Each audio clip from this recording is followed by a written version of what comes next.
Men o'sha videoni unga ko'rsatganimda g'alaba qildim deb o'ylagandim. Nihoyat haqiqat yuzaga chiqdi. Endi u meni himoya qiladi, otasini uydan haydaydi deb o'ylagandim. Lekin u monitorga tikilib turdi-da, sekin menga o'girildi. Uning ko'zlarida g'azab bor edi, ammo otasiga emas, menga nisbatan.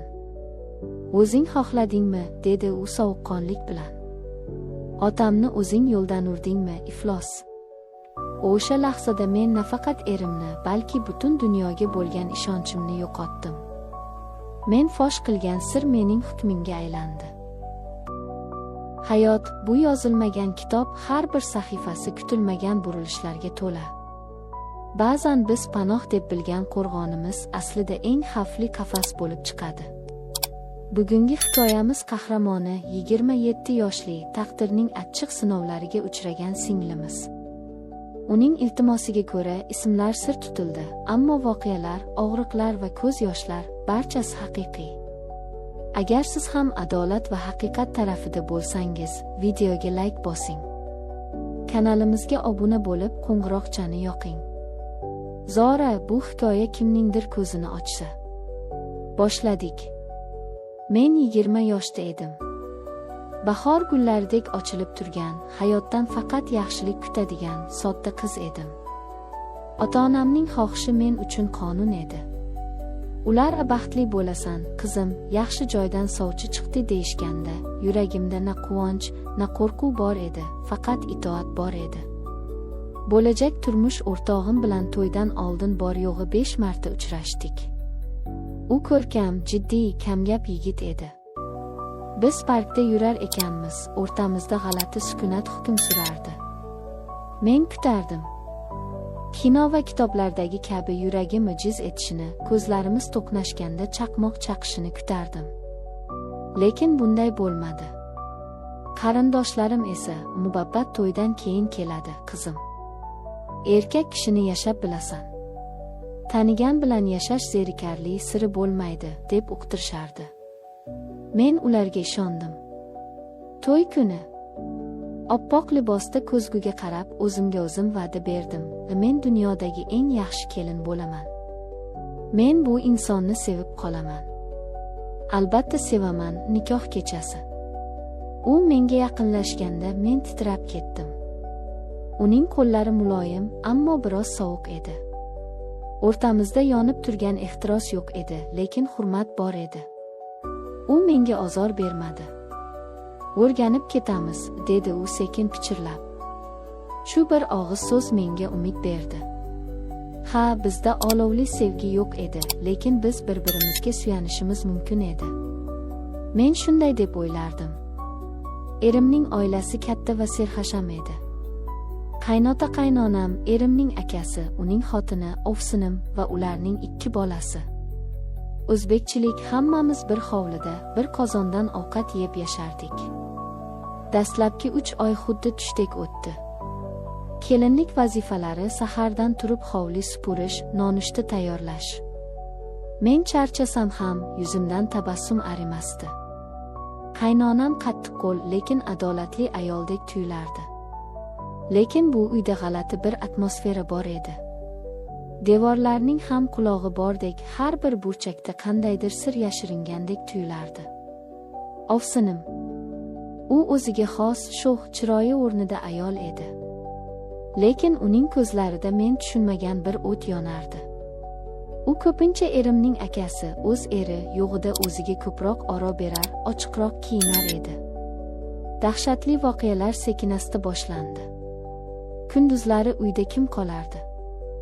Erim va qaynim ishda, bolalar maktabda, qaynonam ko'pincha qo'shnilarnikida yoki bozorda bo'lardi. Uyda men, ovsinim va qaynotam qolardik. Uy katta, ish ko'p. Men ko'pincha oshxona yoki hovli ishlari bilan band bo'lardim. Ovsinim esa u ko'pincha uy ichida, qaynotamning xonasi atrofida g'imirlardi. Avvaliga e'tibor bermadim. Kelinlik xizmatida deb o'yladim. Ovsinim qaynotamning xonasini o'zi yig'ishtirishni talab qilardi, meni u yerga yaqinlashtirmasdi. Bir kuni, o'sha mash'um kun, men dahlizdan o'tayotgandim. Qaynotamning xonasi eshigi qiya ochiq edi. Ichkaridan g'alati, bo'g'iq ovozlar, shivirlashlar va kiyim shitirlashi eshitildi. Yuragim duk etib to'xtadi. Oyoqlarim o'zimga bo'ysunmay eshik tirqishiga yaqinlashdim. Va men ko'rgan manzara mening butun dunyoqarashimni ostin-ustun qilib yubordi. Qaynotam va ovsinim. Ular shunchaki gaplashib o'tirishmagan edi. Ular juda yaqin, haddan tashqari yaqin edilar. Ovsinimning kulgusi, qaynotamning uning belidan ushlab turishi. Bu shunchaki qaynota-kelin munosabati emasdi. Bu harom edi. Bu xiyonat edi. Men og'zimni qo'llarim bilan yopib orqaga tisarildim. Shokka tushib qolgandim. Xonamga yugurib kirib eshikni qulfladim va yostiqni tishlab yig'ladim. Xudoyim, men qayerga tushib qoldim? Bu qanday oila? Bu qanday ifloslik? 2 kun o'zimni kasalga soldim. Xonamdan chiqmadim. Ularning ko'ziga qarashga botina olmasdim. Ovsinim hech narsa bo'lmagandek yurardi, qaynotam esa viqor bilan choy ichardi. Men bu sirning og'irligi ostida ezilib borardim. Lekin eng yomoni hali oldinda ekan. Ovsinim bilan bo'lgan voqea bu shunchaki boshlanishi edi. Qaynotam bu o'yinida men ham ishtirok etishimni xohladi shekilli. Uning nigohlari o'zgara boshladi. Avvaliga men buni shunchaki qarilik, otalarcha e'tibor deb o'yladim. Lekin bu nigohlarda ota mehri emas, erkak shahvati bor edi. Bir oy o'tdi. Bir kuni men vannaxonani tozalayotgandim. Yengimni shimarib, egilib pol artardim.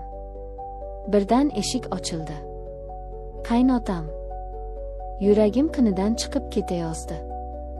Odada, men tozalayapman, hozir chiqaman, dedim shosha-pisha. U esa chiqib ketmadi. Eshikni ichkaridan yopdi. "Kelin, juda pazandasan, ozodasan", dedi u menga yaqinlashib. Uning ovozi xirillab chiqardi. "O'g'lim adashmabdi. Seni tanlab xato qilmabdi." Men burchakka tiqilib qoldim. Qo'limdagi latta polga tushdi. U menga juda yaqin keldi. Uning hidi tamaki va qandaydir yoqimsiz hid dimog'imga urildi. U qo'lini ko'tarib sochimni siladi. "Yoshroq bo'lganimda senga o'zim uylanardim", dedi u iflos jilmayish bilan. Bu gap mening qulog'imga qaynagan qo'rg'oshindek quyildi. Men bor kuchimni yig'ib uni itarib yubordim va vannadan otilib chiqdim. To'g'ri qo'shnimiznikiga yugurdim. Nafasim bo'g'zimga tiqilib qaltirardim. Qo'shni ayol holimni ko'rib qo'rqib ketdi. "U nima bo'ldi, qizim? G'ulon hovlida ilon ko'rdim", deb yolg'on gapirdim. Tilim aylanmasdi haqiqatni aytishga. Kimga aytaman? Kim ishonadi? Qaynotang senga ko'z olaytiryapti desam, hamma meni buzuq, tuhmatchi demaydimi? O'sha kundan boshlab hayotim do'zaxga aylandi. Men o'z uyimda, o'z xonamda qamalib o'tiradigan bo'ldim. Dasturxonda birinchi bo'lib turib ketardim. Qaynotam qayerda bo'lsa, men o'sha yerdan qochardim. Lekin u to'xtamadi. U meni yo'laklarda ushlab olardi. Burchakka qisardi. "Qochma, kelin, mendan qo'rqma", deb qo'llarini uzatardi. Uning qo'llari badanimga tekkanda men o'zimni ifloslangandek his qilardim. Vannaga kirib soatlab yuvinardim, terimni shilib tashlagudek ishqalardim, lekin o'sha jirkanch his ketmasdi. Men chiday olmadim. Bu yukni yolg'iz ko'tarish mumkin emas edi. Erimga aytishim kerak. U mening suyanchig'im-ku, u meni himoya qiladi-ku. Kechqurun yotoqda yotganimizda jur'atimni yig'dim. "Azizim, men sizga bir gap aytishim kerak", dedim titrab. Va hammasini aytdim. Qaynotamning qiliqlarini, menga tegajog'lik qilganini, gaplarini. Men kutgandimki, u g'azablanadi, otasining oldiga borib janjal qiladi. Lekin u kuldi.